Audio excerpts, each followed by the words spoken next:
Primeiramente, nós convidamos do Grupo Sobrapa o professor José Aparecido Siqueira, para se apresentar e para estar participando na nossa roda de conversas a respeito de doenças psicossomáticas, narcisismo e neuroses contemporâneas.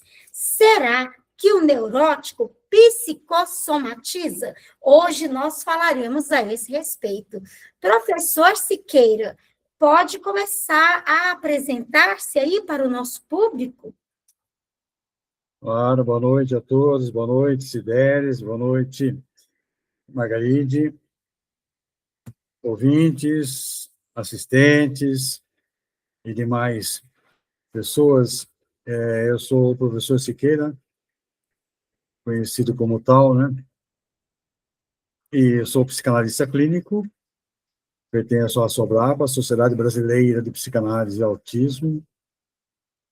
E nessa noite nós vamos falar sobre doenças psicossomáticas, neuroses, histeria, etc, etc, etc. Obrigado, Cideres, pela oportunidade. É um prazer para nós ter você aqui, Siqueira. E agora nós vamos apresentar a professora Cris Margarite, e ela também vai se apresentar aqui no canal Coisas de Cideres e no Grupo Sobrapa. Muito obrigada pelo convite, obrigada ao Sobrapa por esse momento de partilha, de conhecimentos, de estudos, de aprendizagem. E eu sou Cris Margaride, psicanalista, neuropsicopedagoga, sou formada também em Direito e licenciada em Música. Muito bem. E aqui todos estão bem preparados, porque nós estudamos de maneira profunda a psicanálise para estar trazendo conhecimento, inclusive contribuindo para a saúde física e mental de todos, porque nós aqui no Brasil, nem todo mundo tem condições de estar pagando por um tratamento como esse, um tratamento psicanalítico. E muitas pessoas se tratam de maneira psicanalítica através das nossas lives. Então, é um prazer estar aqui com vocês mais uma vez. Eu sou coach, sou graduada em coach de desenvolvimento social, sou psicanalista clínica com doutorado livre em psicanálise e escritora de livros a respeito de narcisismo, 4 livros, e também depressão, teoria da felicidade. E nós hoje vamos falar aqui, começando para vocês, nessa roda de conversa, a respeito de doenças psicossomáticas. Nós vamos compreender como o corpo, a mente e o vínculo se articulam na produção do sintoma, no caso psicossomático, partindo de contribuições da psicanálise clássica, de Freud, e da teoria das relações objetais e das abordagens psicossomáticas atuais contemporâneas. E, partindo aqui desses contextos, nós vamos diferenciar sintomas neuróticos e psicossomáticos, compreender o papel do narcisismo na economia psíquica, no caso de psicossomatização, e também vamos refletir sobre o corpo como lugar de inscrição do simbólico. Então, pessoal, o que são as doenças psicossomáticas? As doenças psicossomáticas não se caracterizam apenas pela ausência de causa orgânica, mas pela dificuldade do sujeito em simbolizar seus conflitos, em dar nome, em estar, às vezes, percebendo onde é que está essa dor emocional. O sujeito tem dificuldade de reconhecer o que causa tristeza, a apatia, A fobia, em alguns casos, o sujeito nem se lembra do que aconteceu. O inconsciente, com o objetivo de protegê-lo, não lhe permite acessar essa lembrança traumática. É o que chamamos de recalque. E nesses casos, portanto, se houver uma falha na simbolização, se o sujeito não consegue dar nome à sua dor, ou se a dor ou o trauma for demais para ser acessado, como, por exemplo, no caso de abuso sexual, no caso de alguém que percebeu uma outra pessoa ser morta ali na sua frente, ou mesmo a separação de um pai e de uma mãe, onde a criança sofreu muito, aí ela não consegue se lembrar daquele pai ou daquela mãe indo embora, o nosso inconsciente vai proteger o sujeito e esses sujeitos com estrutura neurótica vão apresentar zonas não simbolizadas, zonas onde não se conseguiu dar nome a toda dor que está ali guardada. E essas zonas não simbolizadas irão se expressar pelo corpo. De acordo com Lacan, aquilo que não entra na linguagem não se articula na cadeia significante e, portanto, vai retornar no real, o retorno do recalcado, que é esquecido. O inconsciente que não permite lembrar, mas está ali e retorna como afeto bruto, como angústia, ou como fenômeno psicossomático de acordo com sintomas corporais. Afinal, na neurose, o sujeito é estruturado, de acordo com Lacan, pela linguagem, mas nem tudo é simbolizado. Há um resto, e esse resto está ligado ao real, do gozo, ou seja, a repetir ciclos de dor, porque gozo não é apenas alegria, existe o gozo na dor. Quando a pessoa, por exemplo, ela sem saber e perceber, vive uma vez após outra uma dor ali, através de estar repetindo um padrão de um trauma que ela sofreu na infância. E mesmo não percebendo ou lembrando disso que ocorreu ali com ela na infância, está guardado no inconsciente.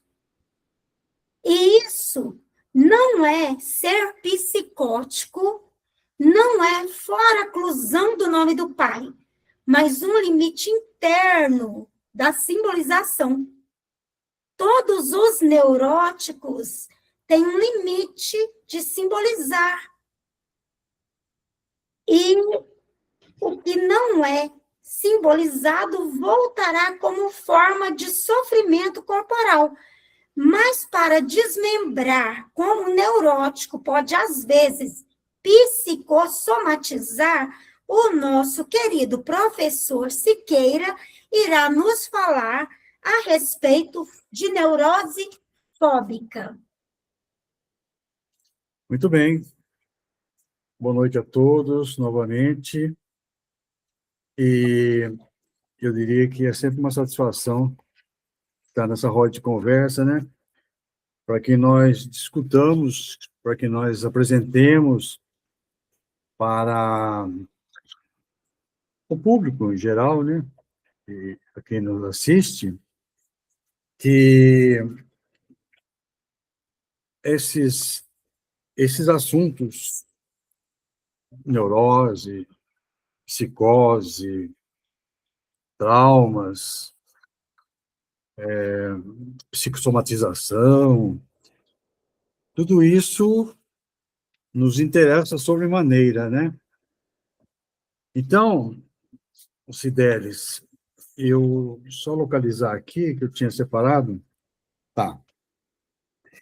Você me pede que fale sobre a neurose fóbica, né? Em primeira instância, eu vou falar sobre fóbica, mais tarde, depois, se houver tempo, é claro que vai haver, porque somos nós três hoje aqui, vai ser bem dividida essa fala, com certeza, né?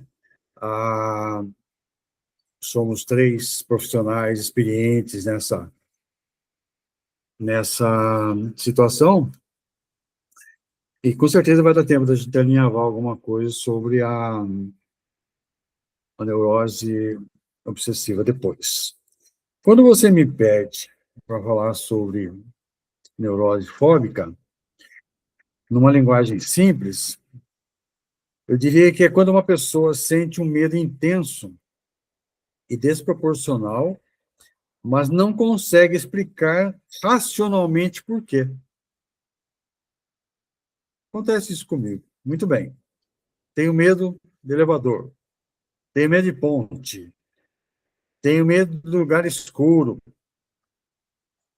Então, tudo isso tem nome, né?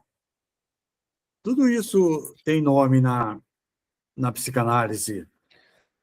Eu diria até que, se você tiver medo de lugar escuro, por exemplo, de elevador, isso é chamado de claustrofobia, né? Um nome técnico da doença aí, do transtorno, né?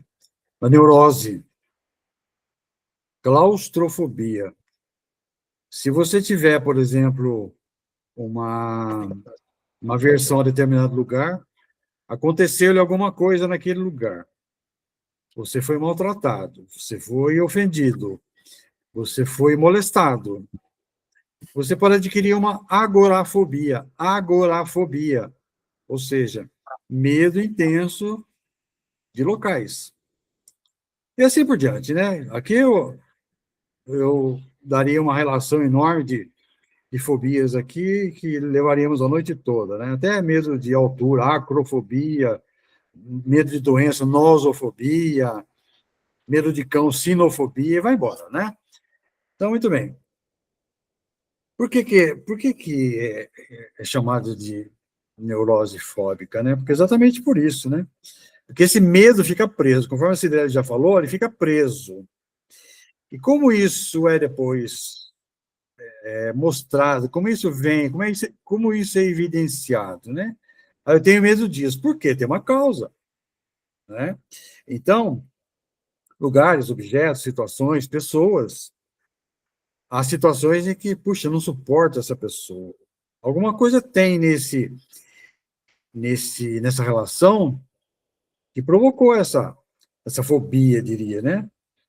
Então, em vez de sentir uma angústia difusa, por exemplo, não sei o que está errado comigo, a mente faz um acordo inconsciente. Por exemplo, se eu disser assim, se eu temer isso, consigo evitar tudo aquilo que me angustia. Então você escolhe, você opta, né? Não vou entrar nesse elevador, não vou viajar de avião hoje, que eu estou com o pressentimento que vai me acontecer algo. Isso é fobia, né? Então, ela acontece de forma interna. Eu diria que é um caos, uma confusão interna. Quais são as características da fobia, da neurose fóbica?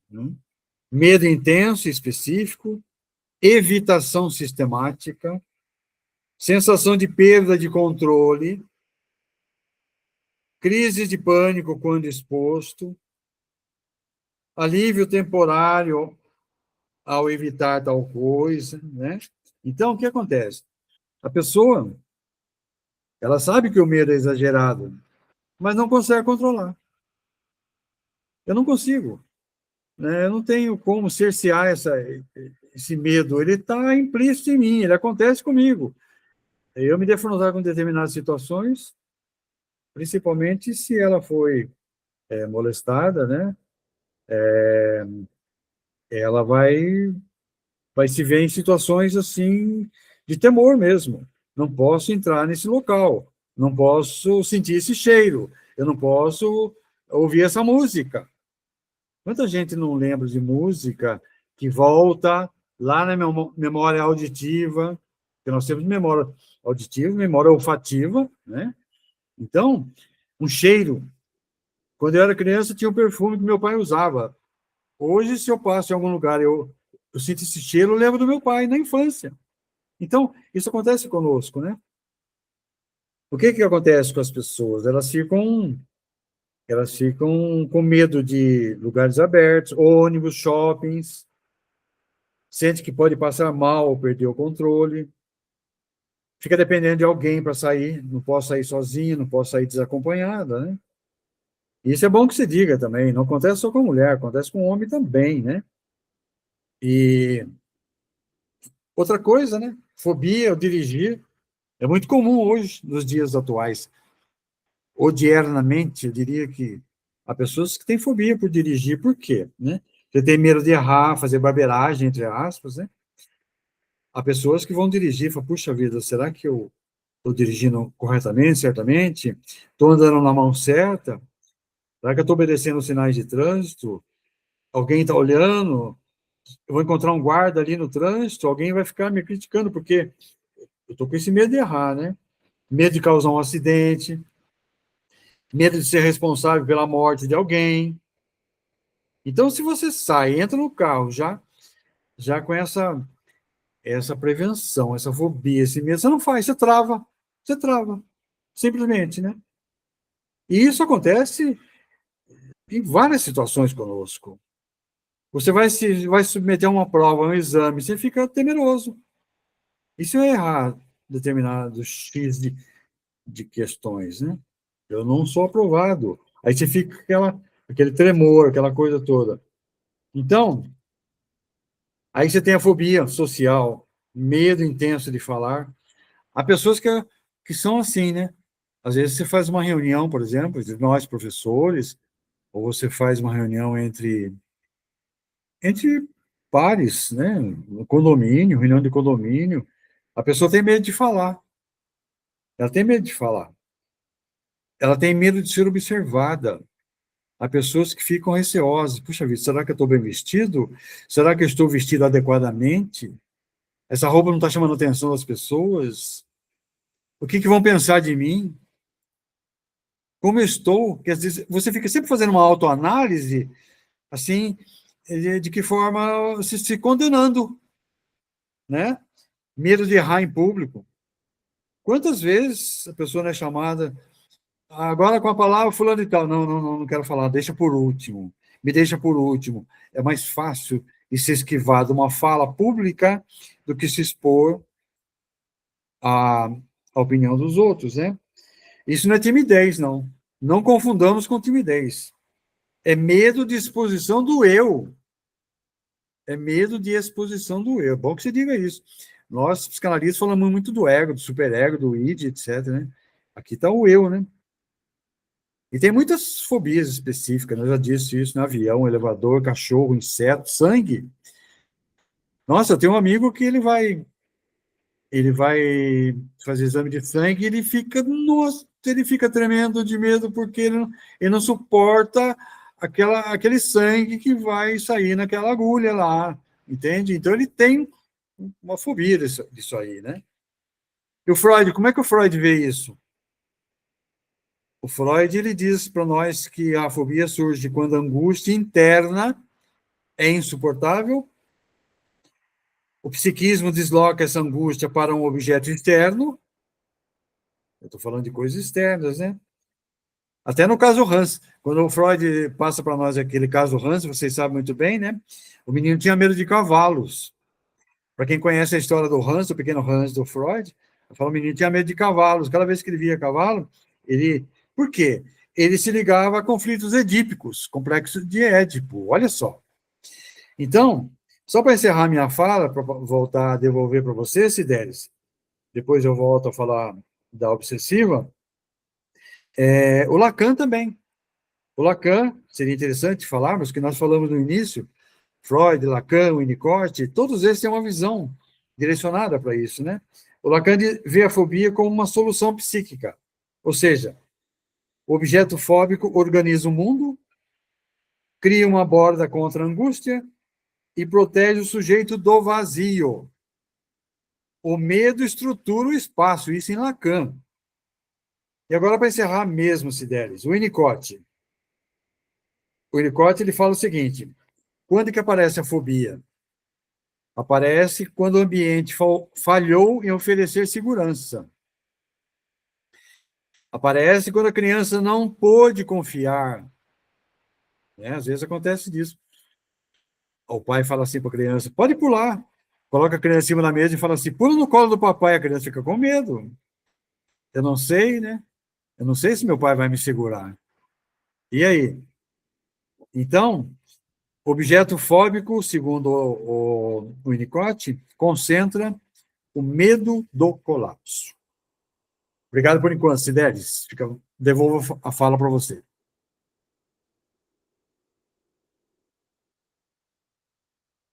Está sem som, Cidelis?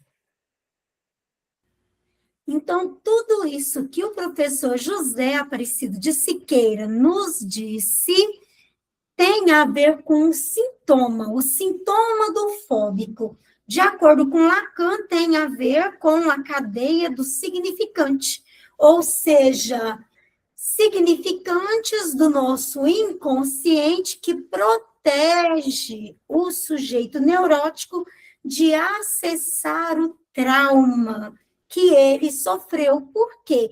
Porque aquele trauma causaria muita dor. Assim como muitas vezes a gente sonha e não consegue se lembrar dos sonhos, porque o nosso inconsciente está nos protegendo também do nosso sonho. Porque através do sonho, às vezes, vem conteúdos inconscientes que nós não podemos, de forma consciente, de acordo com o nosso inconsciente, estar acessando, pois nos faria sofrer.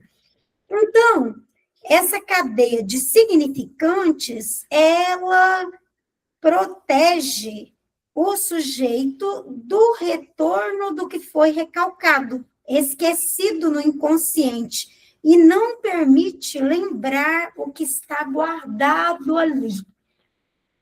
Mas aquilo está guardado e quer sair, porque o nosso inconsciente, ele é vivo, ele é latente, e ele, o tempo todo, ele quer sair, aquele conteúdo guardado, recalcado, ele está lutando para vir à tona. Então, em algum momento, nós estamos num lugar, sentimos um cheiro, vemos uma cor, uma roupa, sentimos um perfume, vemos...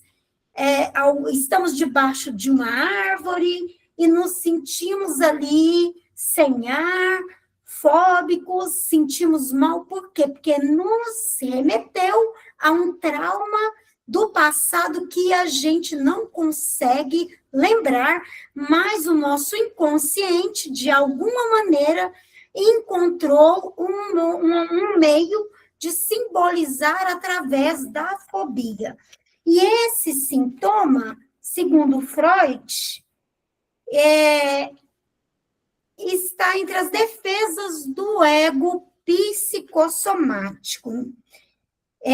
Está entre as defesas do ego. E na psicossomática, nós observamos que há um empobrecimento da simbolização.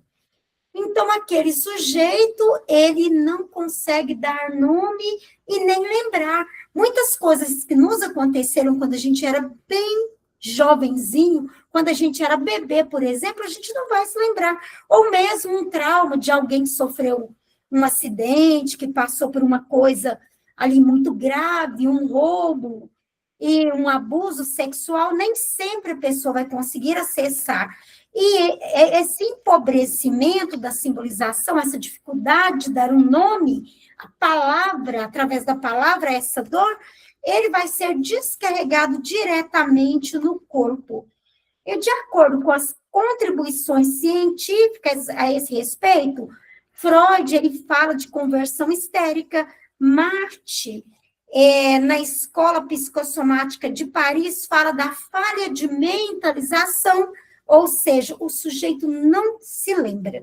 E McDougall fala do corpo como palco do indizível, aquilo que não acesso no meu inconsciente e não consigo nomear, causará manifestações clínicas, como doenças dermatológicas, transtornos gastrointestinais funcionais, cefaleias crônicas, asma psicogênica e distúrbios autoimunes com componentes emocionais. Agora, pessoal, para nós continuarmos essa abordagem, nós vamos passar para a nossa querida professora Cris Margarite, que vai trazer para nós sobre a neurose traumática. Maravilhoso, né? A gente entender todo esse mecanismo. E, para iniciar, falando da neurose traumática, vou falar mais ou menos um conceito, né? De modo geral. Então, o que é a neurose traumática? Ela se refere a um tipo de distúrbio psicológico. Pode surgir após a vivência de um evento traumático. Esse evento, né, traumático, ele pode, né, ser resultante de experiências como acidentes, agressões, desastres naturais, situações de violência, e a resposta emocional a esses eventos, eles variam bastante de uma pessoa para outra. A característica principal da neurose, as características, né, ansiedade intensa, flashbacks, pesadelos, o evitar situações que lembram aquele trauma, né, aquele evento traumático. E, além disso, a pessoa também pode apresentar até alterações de humor, irritabilidade, dificuldade de concentração. Esses sintomas, eles podem interferir nas atividades diárias das pessoas, né? Nas relações interpessoais, na capacidade de trabalho também, né? Isso impacta de forma significativa na vida da pessoa. E essa neurose, ela frequentemente desencadeada por esses eventos, né? Que são percebidos como ameaçadores ou que causam grande sofrimento emocional. E, dependendo da intensidade do trauma e a vulnerabilidade de cada um, né, eles influenciam essa manifestação de sintomas, né? Algumas pessoas até pode ter uma predisposição a isso, né? Ou genética, ou histórica, ou desenvolve distúrbios por conta da ansiedade, né? E a neurose traumática, ela é um quadro em que o psiquismo ele fica preso num acontecimento extremamente doloroso. E é bem complexo, né? Freud estudou a neurose, de modo geral, durante 50 anos. E ele estudou muito as neuroses traumáticas decorrentes também de catástrofes e da guerra. Então, um conceito geral, né, é uma perturbação psicológica que vai surgir após um evento vivido como ameaçador à integridade física ou psíquica da pessoa e que excede a capacidade habitual de elaboração da pessoa. O trauma ele vai deixar um rastro na memória, na afetividade, ele vai gerar revivência, medo intenso, alteração de humor, até prejuízo no cotidiano. E quais são os sintomas principais, né? A reexperiência do trauma, as lembranças intrusivas, né? Esses flashbacks, pesadelos, a pessoa evitar esses lugares, uma irritabilidade, hipervigilância, dificuldade em relaxar e dormir, até sintomas físicos como sudorese, taquicardia, tensão muscular. As alterações emocionais e cognitivas também podem aparecer, né, como uma tristeza intensa, um medo, culpa ou vergonha, ou uma dificuldade de concentração, uma visão pessimista do futuro. E esse mecanismo psicológico, né, ele vai aparecer porque o trauma, ele rompe o equilíbrio psíquico e fura defesas habituais da pessoa, e faz com que a experiência não seja simbolizada nem integrada à história do sujeito.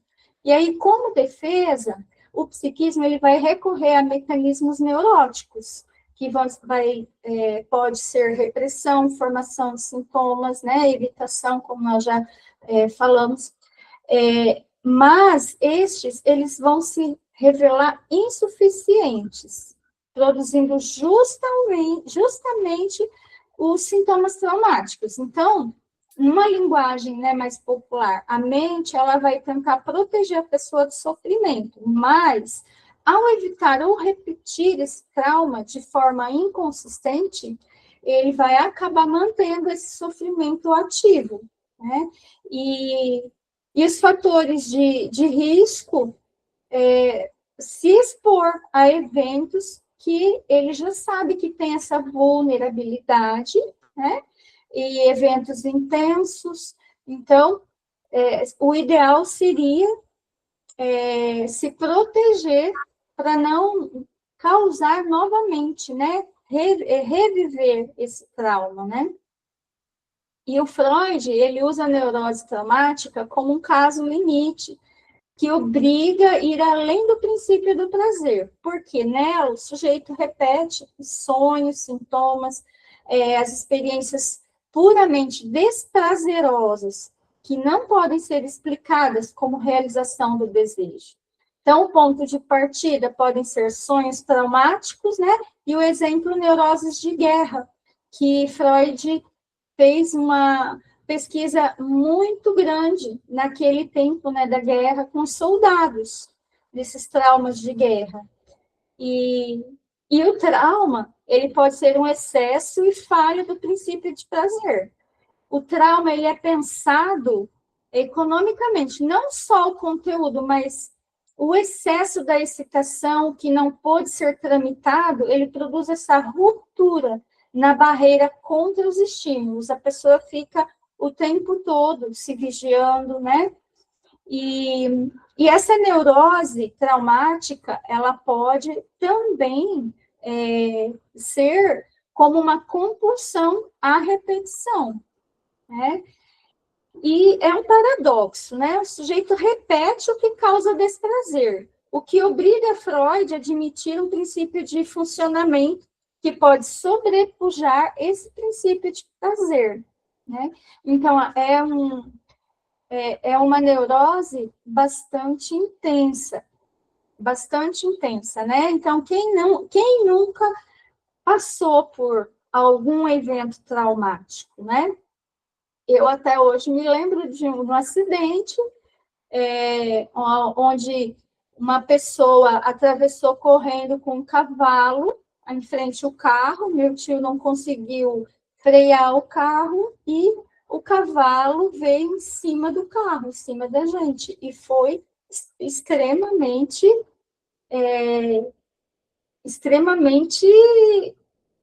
eu fico sem palavras, né? Cada vez que eu fechava os olhos, parece que eu via o cavalo pulando em cima do carro, né? Então, é uma lembrança que remete um medo, né? Não chega a ser um pânico, né? Mas é uma lembrança que deixou marcas, né? Então, nesse caso, a gente pode dizer que é uma lembrança que vai nos acompanhar a vida inteira, né? A vida toda. Eu me lembro também de um outro evento, eu pequena, eu sou sonâmbula, né? Quer dizer, eu era sonâmbula, hoje não sou mais, mas quando eu era criança eu era sonâmbula, e eu vi acontecer um roubo na lanchonete do meu pai. Então, de lá, da janela, que era nos fundos da lanchonete que nós morávamos, eu via as pessoas carregando as coisas, né? E no momento eu estava dormindo, eu não conseguia gritar, não conseguia chamar o meu pai, mas eu estava vendo, né? E isso é uma coisa que fica gravada no subconsciente, eu sempre me recordo disso. E onde se reflete hoje, por exemplo, eu fico vigiando a porta, será que eu tranquei a porta? Às vezes eu estou deitada, eu acordo, assim, nossa, eu acho que eu não tranquei a porta. Vou lá e olho se a porta está trancada, né? Então, são os reflexos, né, dessas lembranças, né, que hoje em dia não são tão doloridas, mas fica sempre aquela lembrança de fundo, porque nós passamos por isso, né? Muito obrigada, Cris. E agora, pessoal, nós vamos correlacionar as neuroses contemporâneas com a economia psíquica do narcisismo. O professor Siqueira falou do eu. E no narcisismo existe a formação do self, do que eu acredito que eu sou. Então, assim, o narcisismo é uma coisa normal, é um mecanismo de defesa do eu, mas nós vamos desenvolver um self, um senso de individualidade, que muitas vezes pode ser normal, eu acredito que eu sou quem eu sou, eu tenho uma noção do que eu posso, do que eu não posso, até onde é o meu limite, mas muitas pessoas vão desenvolver um self que não está exatamente de acordo com quem ele é ou com o potencial dele. Como, por exemplo, no narcisismo grandioso, onde a pessoa imagina que ela é mais do que ela realmente é, que ela pode mais do que realmente pode, ou do narcisismo vulnerável, que, na verdade, a pessoa, ela se sente grandiosa, sim, mas usa da vulnerabilidade para poder estar dominando o outro, e ele, muitas vezes, procrastina, faz menos do que pode. Na verdade, ele quer um emprego, mas ele finge que não quer. E muitas vezes puxa o tapete do outro para que o outro não chegue num determinado lugar, porque ele não está correndo atrás daquilo. Esse é o vulnerável. Então, é o self, é a formação do eu. E no neurótico, que psicossomatiza, o narcisismo organiza uma economia psíquica centrada na autopreservação do eu, onde falha a simbolização do conflito. Por exemplo, eu acredito que eu sou, até um certo ponto, um determinado ser. E aí eu acredito que deve ser assim, que eu posso ser amada, que eu posso isso, mas às vezes eu vou me frustrar. Mas a minha capacidade psíquica é inferior à minha simbolização.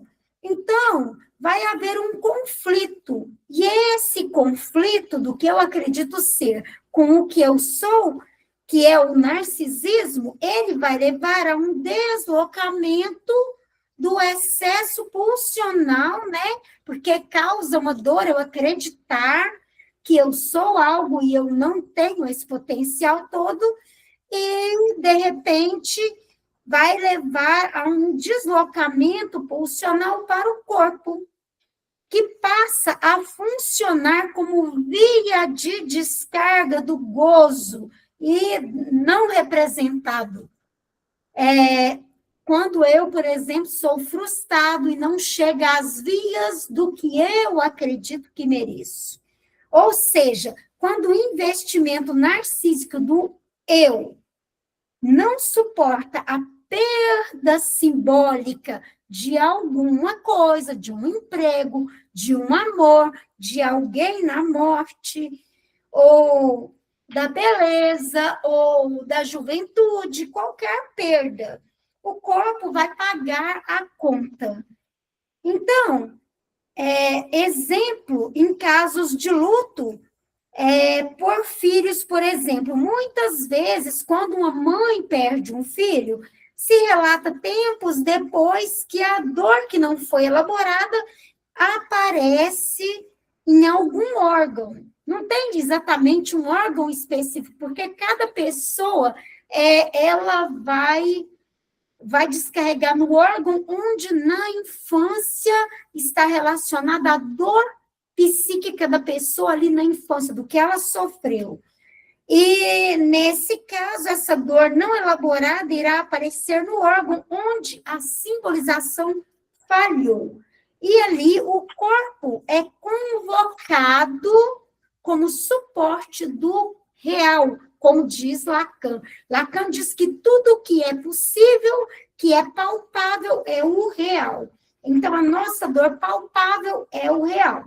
Então, como suporte, o corpo será convocado como suporte do real da perda, quando a palavra não conseguiu elaborar a dor. Muitas vezes, a dor que a gente sente com a perda de alguém é muito maior do que a nossa capacidade psíquica de sentir.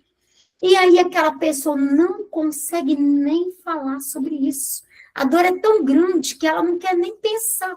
E aí o narcisismo, por economia psíquica, irá derramar por via corporal essa dor que não foi simbolizada.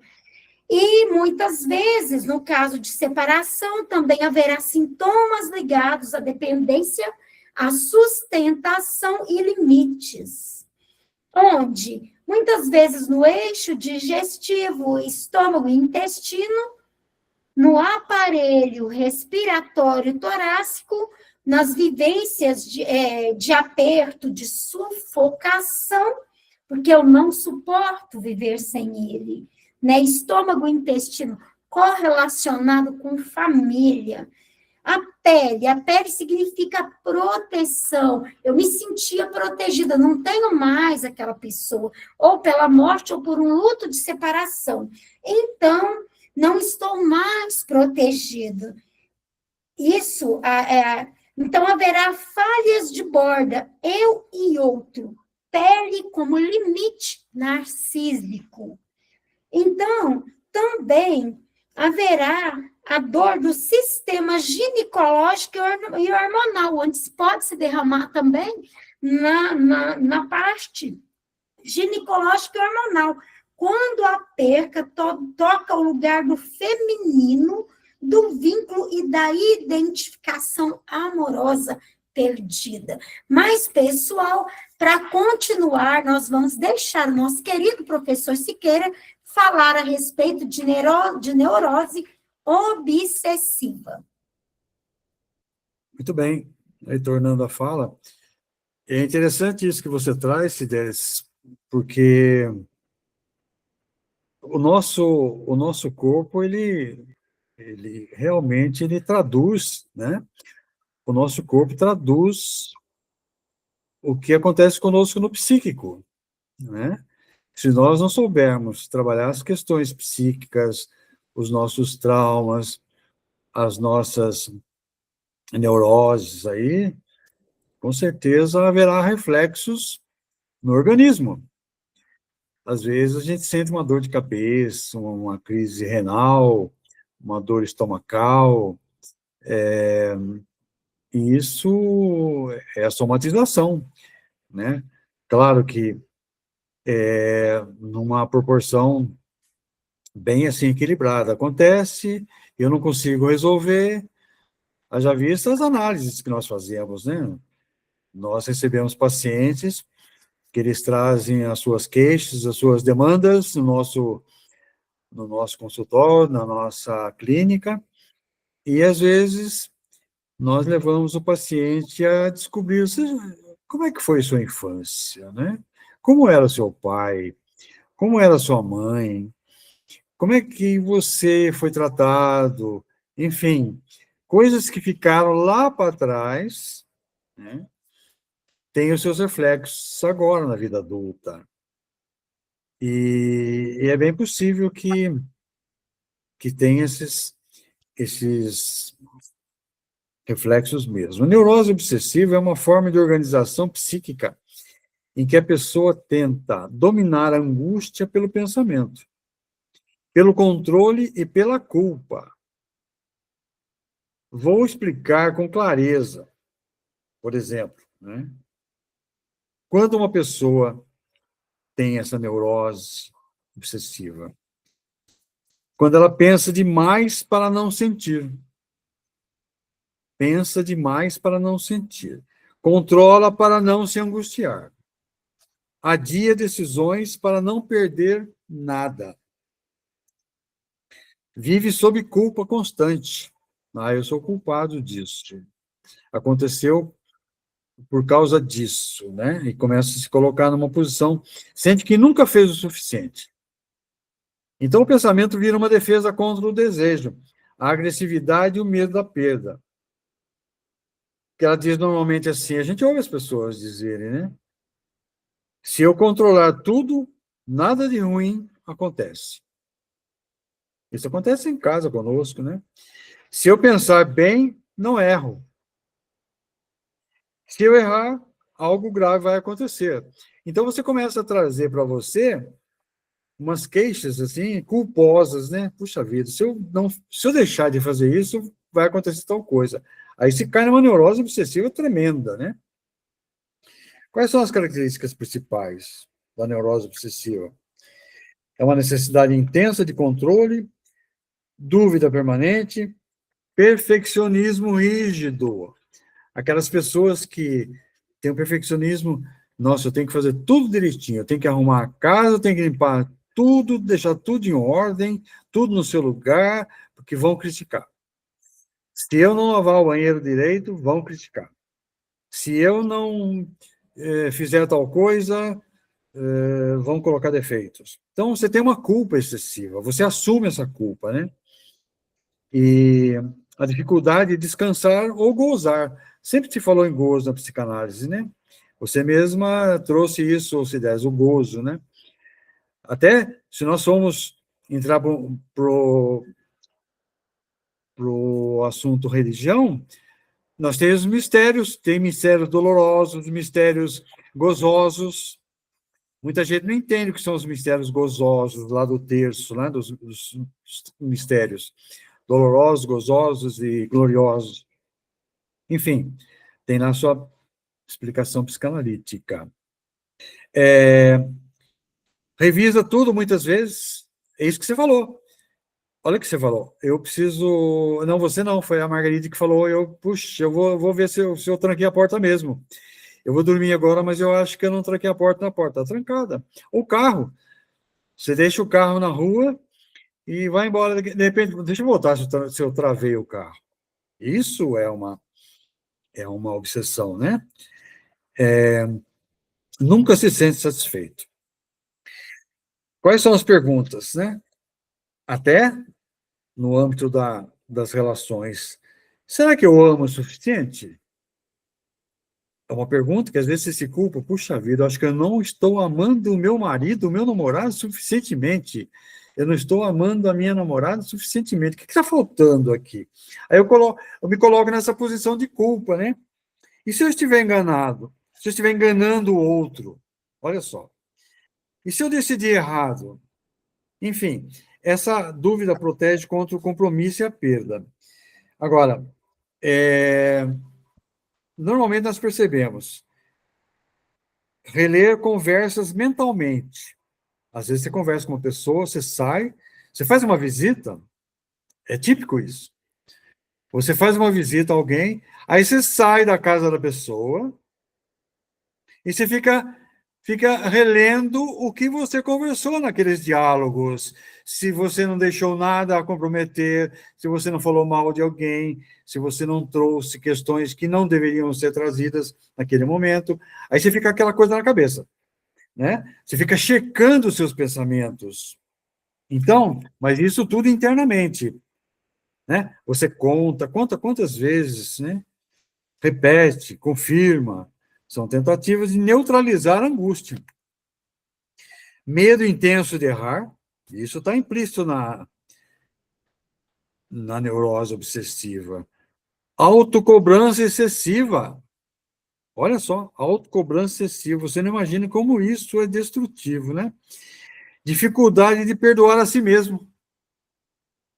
Há pessoas que têm dificuldade. Puxa, eu não me perdoo por aquilo que eu fiz. Puxa, já passou, já era, é passado. Por que eu tenho que reviver esse trauma, essa coisa, né? Essa obsessão? Então, vergonha por desejos considerados errados, entre aspas. Ou seja, nós somos seres desejantes. Lacan fala disso. Até o Freud, em determinado momento, fala, nós somos seres desejantes. Você quer uma coisa, consegue, e de repente você quer outra coisa. Né? Você quer uma casa, de repente você quer um carro, você quer um apartamento, você quer uma casa na praia, você quer, enfim, você está sempre querendo algo mais. Os desejos são eternamente presentes na nossa vida, né? E o corpo obedece. O que o corpo faz? Ele trabalha, ele nunca reclama, né? Quando ele vai reclamar, ele somatiza. É isso que você traz para nós, a psicossomatização. A neurose obsessiva é marcada por quê? Por ambivalência, amor e ódio. Culpa inconsciente. Medo de perder o amor do outro. Então, o Lacan diz assim, o obsessivo vive como se estivesse sempre em dívida. Olha que interessante essa fala do Lacan, né? Quer controlar o tempo, o outro e a morte. Você não dá para controlar isso aí, né? O Winnicott já tem uma outra posição. Ele diz para nós o quê? Que na neurose obsessiva há excesso de adaptação precoce. O falso self, a Cidéres falou muito do self aí, né? O falso self funciona. O self verdadeiro fica escondido. Olha que interessante isso, né? O falso self funciona, mas o verdadeiro fica oculto. E como é que aparece isso no nosso dia a dia, no nosso trabalho, no nosso cotidiano? Burnout é uma demonstração, hiperprodutividade, ansiedade de performance, dificuldade de parar, não posso parar. E perfeccionismo patológico. Gente, nós não conseguimos fazer tudo de forma perfeita. É humanamente impossível, né? As frases normais que a gente ouve. Eu preciso pensar melhor. Ainda não é o momento. Depois que resolvi isso, eu descanso. Eu não posso errar. Olha só, eu não posso errar. Quando você fica com esse pensamento, você adoece, né? Na clínica, o trabalho não é tirar o controle à força, é ajudar o nosso paciente a tolerar o não saber, aceitar a falha, reconhecer a agressividade e permitir desejo e prazer. Eu devolvo a fala para você, Cidéres.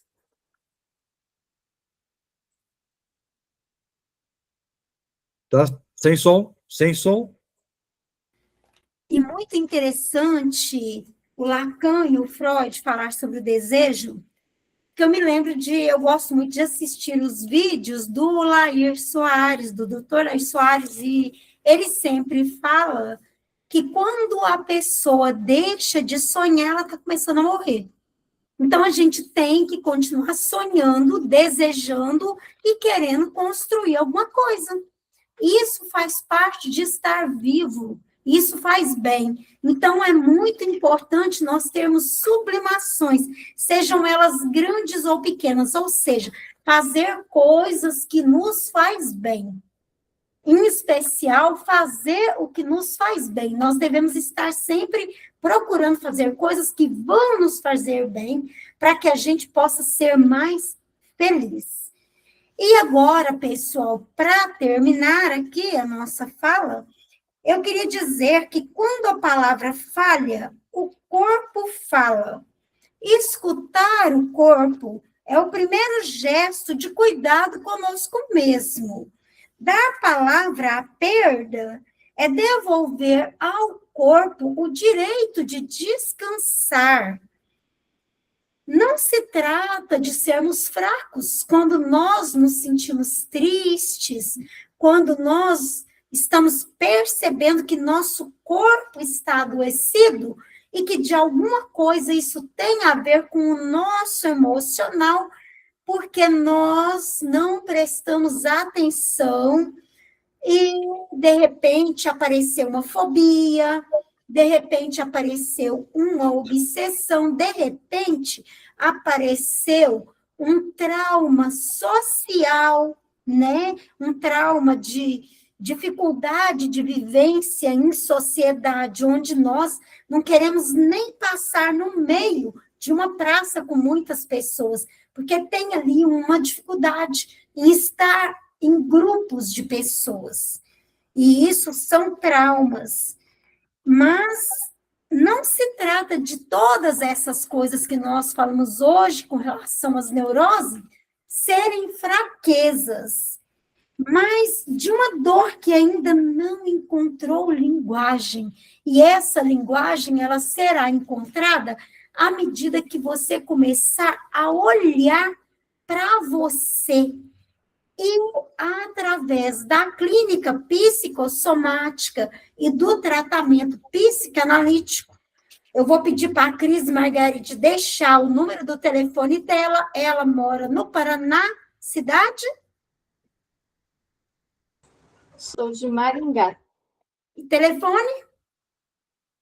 11 985 20 6085.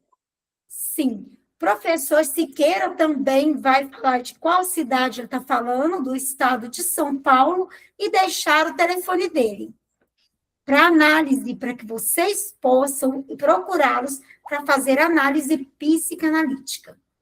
Com certeza. Eu falo de Jacareí, interior de São Paulo.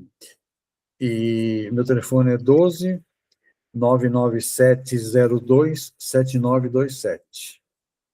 E eu falo de Uberlândia, Minas Gerais, e meu telefone é 988-206598.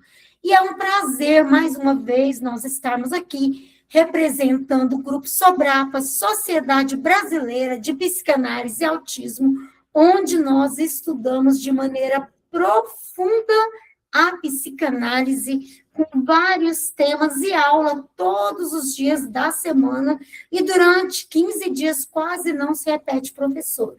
E nós também estamos falando do canal Coisas de Cideres, e eu convido vocês a se inscrever no canal Coisas de Cideres, no grupo Sobrapa, no canal Cris Margaride, no canal Siqueira. Qual que é o nome do seu canal, professor?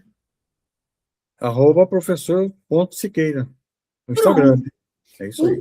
Do Instagram e do Isso. YouTube também. Lá no YouTube também. @professor.siqueira. Isso, pessoal. Então, se inscrevam nesses canais, principalmente no Grupo Sobrapa, onde vocês vão encontrar todos nós. Deixem aqui no final das mensagens ou no Grupo Sobrapa o número do seu telefone, para que nós possamos te adicionar, você que é psicanalista, que é psicólogo, no nosso grupo, que é neuropsicopedagogo, no nosso Grupo Sobrapa, Grupo de Psicanálise e Autismo. E é um prazer, mais uma vez, ter falado com vocês. Se fez sentido, dê um like e continue conosco. Daqui 15 dias estaremos aqui novamente para mais uma aula a respeito de doenças psicossomáticas. Mas, ao longo da semana, a Cris Margaride dá a aula dela na terça-feira próxima. O professor Siqueira, na quarta-feira, professor? Na segunda-feira agora, mudou. Na segunda-feira próxima, e nós estamos à disposição de vocês para estarem assistindo às aulas e nos acompanhando. Muito obrigada a todos vocês. Boa noite a todos.